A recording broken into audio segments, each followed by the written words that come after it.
ਬਿਸਮਿਲ੍ਲਾਹਿਰਰਹਿਮਾਨਿਰਰਹੀਮ अस्सलाम वालेकुम। ਅੱਜ ਮੈਂ ਕਪਾਹ ਦੇ ਖੇਤ ਵਿੱਚ ਮੌਜੂਦ ਹਾਂ ਤੇ ਅਸੀਂ ਦੇਖਿਆ ਕਿ ਸਾਡੀ ਜਿਹੜੀ ਐਡਵਾਂਸ ਕਪਾਹ ਲੱਗੀ ਹੋਈ ਆ ਉਹਦੇ ਵਿੱਚ ਫਾਰਮਰ ਇਸ ਦਫਾ ਬੜਾ ਲਾਸ 'ਚ ਗਿਆ ਵਾ।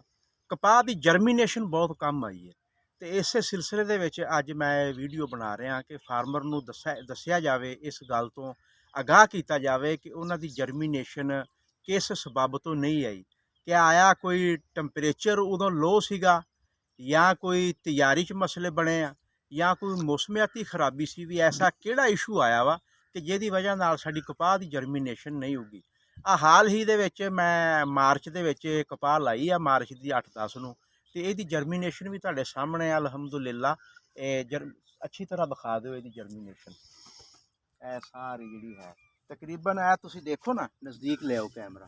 ਇਹਦੀ ਜਰਮੀਨੇਸ਼ਨ ਇਹ ਹੈ ਕਿ ਮੈਂ ਜਿਤਨੇ ਵੀ ਬੀਜ ਲਾਏ ਆ, ਨੇੜੇ ਉੱਪਰ ਲਿਆਓ, ਜਿतने भी बीज लगाए आ तुसी देख लो, 6 इंच ते 8 इंच ते 9 इंच ते 4-4 5-5, मतलब जितने भी बीज लेबर ने लाए आ ना, उन्ने और एक दाना भी नहीं इहदा मिस होया।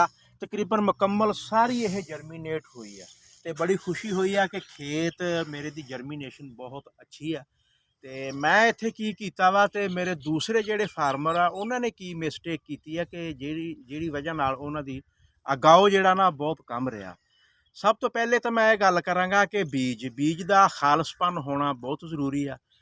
बहुत सारे फार्मर ऐसे आ कि घर का बीज रखिया हुंदा वा, वो साडे जिहड़े आम जिहड़े साडे खाद वाले थैले आ ना, उहदे विच बीज रख दिंदे आ, उत्तों मूँह बंद कर दिंदे आ, उहदे विच हवा दा गुजर नहीं हुंदा ते बीज जिहड़ा वा साडा वो हीट हो जांदा वा। ते हीट होण दी वजह नाल जिहड़ा साडा अगाओ आ ना वो मुतासर हो जांदा वा। साडी जिहड़ी अगाओ आ उहदी जिहड़ी शरह वा वो 5-10% रह जांदी आ। इसे तरह ही पिछला मैं 4-5 किले का प्लाट देखा, उन्होंने हाल ही च वाह दिता वा। उन्हों का ना तकरीबन तुसी देख लो भी एक लाइन के एवं 2-2 4-4 पौधे सीगे।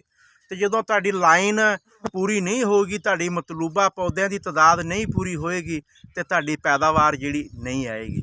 देखो बड़ा टफ मरहला वा जमीन नूं तैयार करना, उन्होंने लेज़र कराउणा, फिर उसदियां खेड़ां बनाउणियां, फिर असी लेबर के अखराजात, फिर बीज के अखराजात।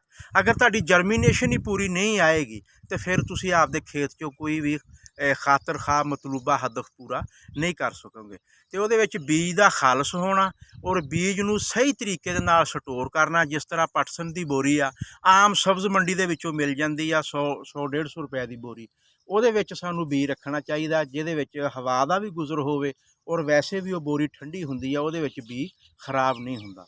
पहली वजह तो यह होगी कि सानू खाद वाला जिहड़ा गट्टू आ यूरिया का उहदे विच बीज स्टोर नहीं करना चाहिए।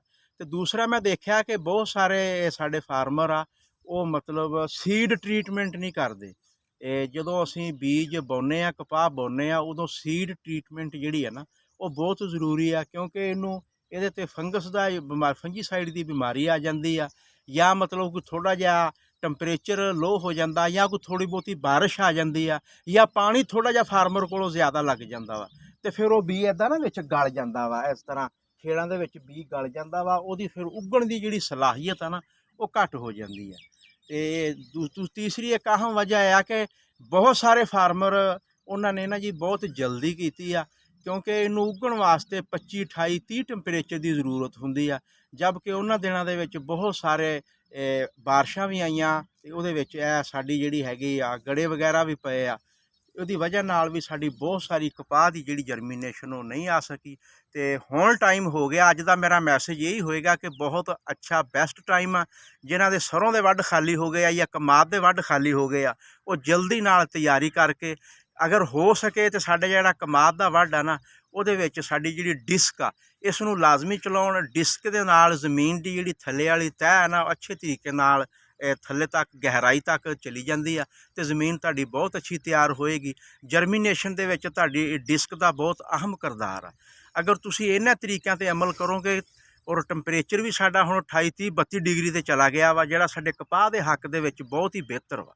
अगर तुसीं हुण कपाह दी काश्त करोगे तो तुहाडी इंशाअल्लाह 80-90% दा अगाऊ होगा। तो उम्मीद करते हैं कि अज वाली वीडियो साडे नाज़रीन नूं पसंद। नैक्सट वीडियो तक इजाज़त चाहते हैं जी। अल्लाह हाफ़िज़।